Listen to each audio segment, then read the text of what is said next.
कभी झूठे सहारे गम में रास आया नहीं करते। ये बादल उड़ के आते हैं मगर साया नहीं करते। नाज़रीन, मैं हूं बिस्मिल आफ्ताब आलम और आप देख रहे हैं उर्दू हिंदी नॉलेज चैनल। आइए बात करेंगे आज जीआईसी मेंस के उर्दू वाले टॉपिक पर। और उर्दू सब्जेक्ट जिसका भी है उनके लिए बहुत इम्पॉर्टेंट वीडियो होने वाली है।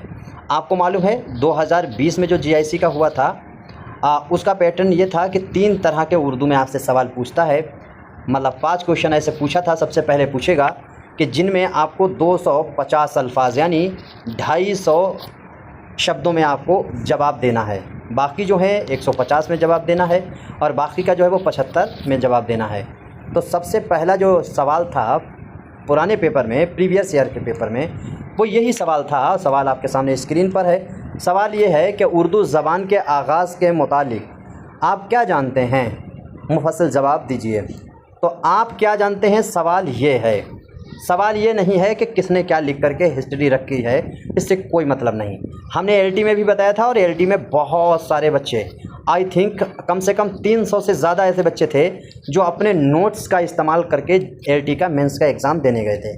उसी तरह से जीआईसी के भी कई बच्चे हैं मतलब जो अपने नोट्स का इस्तेमाल कर रहे हैं और उन्हीं नोट्स को आप रट डालिए। जो 100 टॉपिक दिए गए हैं वो रटिए।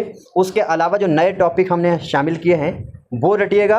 और रटने में आपको 2-3 चीज़ें ध्यान रखनी है कि आप सिर्फ 5 क्वेश्चन एक बार में पढ़िएगा नोट्स में से और फिर उन 5 क्वेश्चनों को बगैर देखे जो समझ में उस क्वेश्चन से मुतालिक आए वो लिखिएगा। जितना ज़्यादा आप अपने दिमाग से लिखेंगे, अपने अल्फाजों में लिखेंगे, नंबर उतने ही ज़्यादा आपको मिलने वाले हैं। आपको जितना भ्रमित किया जा रहा है आप होते रहिए, कोई फ़र्क नहीं पड़ता है। उर्दू अपना जो चैनल उर्दू हिंदी नॉलेज है, इस पर पहली बार आए हैं तो सब्सक्राइब करके जुड़ जाइएगा और हिंदी और उर्दू दोनों के नोट्स ज़रूर इस्तेमाल मुमकिन हो तो करिएगा, आपको अच्छा लगे तो। बाकी हिंदी ज़रूर अच्छे से तैयार कीजिएगा क्योंकि हिंदी ही तय करेगी कि आप सेलेक्ट होंगे या नहीं। उर्दू तो सभी सही करके आएंगे। तो आइए बात करते हैं। हिंदी की क्लास आपको मालूम है 8:30 पे आती है शाम को, उसको ज़रूर लेते रहिए। देखिए यहाँ से होता क्या है, तो अपने जवाब में देखिए 2 बातें इस सवाल में पकड़िए। पहले सवाल पकड़ना सीखिए और पुरानी एलटी वाली गलती को किसी भी कीमत पर आपको नहीं दोहराना है। गलतियाँ आपने क्या की थी कि 20 क्वेश्चन अगर थे तो कोई 18 करके आ रहा है, कोई 19 करके आ रहा है, कोई 17 करके आ रहा है। मैं कई बार कह चुका हूँ, अगर जहाँ क्वेश्चन छूटे वहीं आप सिलेक्शन से बाहर हुए। 3 चीज़ें जो चेक करी जाती हैं मजमून में, सबसे पहली चीज़ आपकी यही चेक की जाएगी कि आपने सारे क्वेश्चन अटेंड किए कि नहीं। दूसरी चीज़ आपसे ये खींची जाएगी वो बच्चा बहुत अच्छी कंडीशन में जिसने सारे क्वेश्चन भी अटेंड किए हैं और राइटिंग भी ज़बरदस्त है। तीसरा बंदा वो होगा, तीसरी चीज़ वो ये कि आपने उसके अंदर मवाद जो लिखा है, मटेरियल, वो कितना ऑथेंटिक है। ये सबसे बाद में चीज़ है। सबसे मेन चीज़ आपको लिए जो प्रभावित करेगी एग्जामिनर को, वो पूरा सवाल को करना और प्लस राइटिंग। उसके बाद चीज़ें क्या लिखा है ये डिपेंड करेगा। आप ऐसा ना करिए कि अच्छा लिखने के चक्कर में वहाँ 5 ही सवाल कर पाएँ, बाकी कोई सवाल का टाइम ख़त्म। ठीक है, तो अपने अल्फाजों में लिखना है। अब यहाँ से देखिएगा, उर्दू ज़बान बरे सग़ीर की एक नहायत अहम, शीरी और तरक्की याफ्ता ज़बान है। बात उर्दू ज़बान की है तो यहीं उर्दू से ही शुरू कीजिएगा।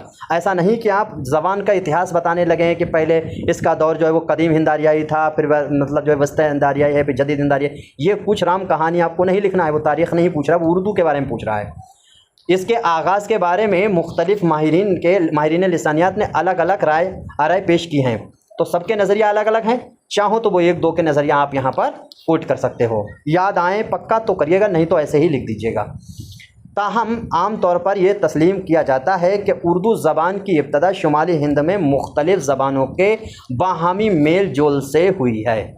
ठीक है, अब उनमें जैसे पंजाब है, हरियाणा है, दिल्ली की इलाका है, राजस्थान का आमेर है, उनके नाम आप यहाँ पर डाल सकते हो। उत्तर प्रदेश का मथुरा, चाहो तो यहाँ पर नाम बढ़ा सकते हो। हम ये बताते चलते हैं कि मजमून में क्या कर सकते हो और क्या छोड़ सकते हो, क्या घटा सकते हो, क्या बढ़ा सकते हो।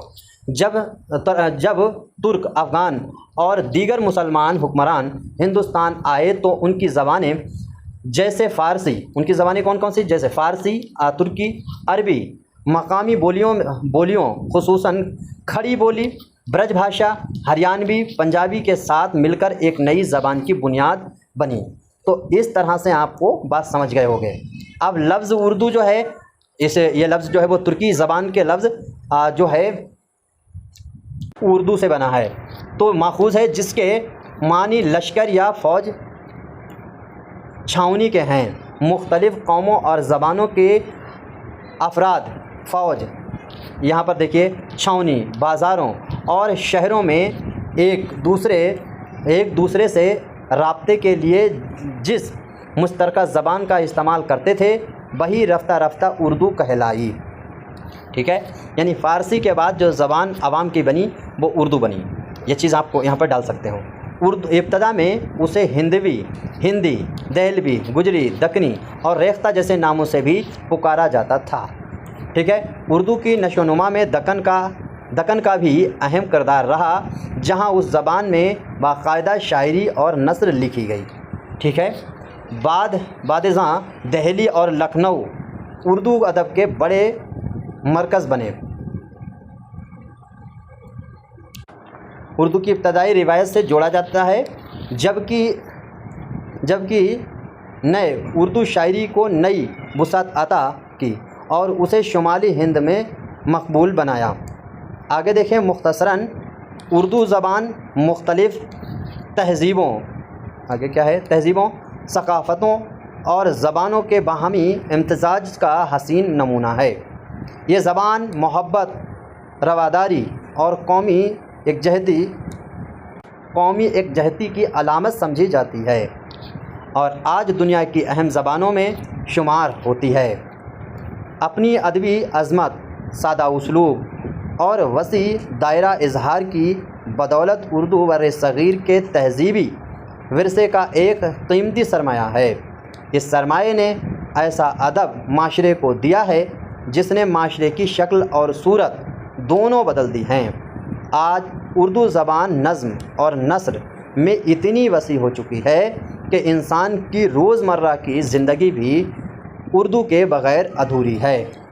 इस मज़मून में चाहो अगर कम लफ्ज़ लगते हैं तो बढ़ा सकते हो, बग़ैर अधूरी है। ठीक है, ज़िंदगी भी उर्दू के बग़ैर अधूरी है। चाहे सहाफ़त, सियासत, मजहबी और आवाम की बात हो, हर कोई उर्दू के बिना अपने आप को अधूरा महसूस करता है। ये लिखा नहीं है यहाँ, आप अपने पास से इसी तसलसल में आगे बढ़ा सकते हो।